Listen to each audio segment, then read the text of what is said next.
আমি বাংলা একাডেমি আয়োজিত এবারের বইমেলায় উপস্থিত হয়েছি।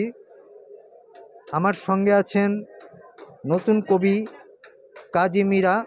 ওনার এবারের প্রথম কাব্যগ্রন্থ সৃষ্টি সুখের কাব্য। আচ্ছা কাজী মীরা, আপনি এই বই সম্পর্কে দু একটা লাইন যদি আমাদের বলতেন তাহলে আমরা একটু খুশি হতাম।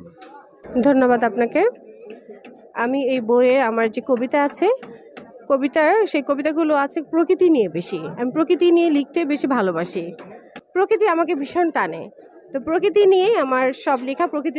প্রকৃতির মাঝে আমার প্রেম, ভালোবাসা সবকিছুই আছে, সুখ, দুঃখ, বেদনা, কষ্ট সবকিছুই এই বইতে আছে। আশা করি ভালো লাগবে। ধন্যবাদ।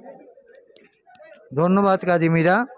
তো পাঠকদের উদ্দেশ্যে আমি এইভাবেই বলবো যে নবীনদের অনুপ্রেরণার জন্য কাব্যগ্রন্থ বা বইগুলো কেনা উচিত। তো আমার দৃষ্টিতে এই বইটা আমি পড়েছি। বইটা কবিতাগুলো প্রকৃতি মানব প্রেম দিয়ে মেশানো সুন্দর একটা কাব্যগ্রন্থ। ধন্যবাদ।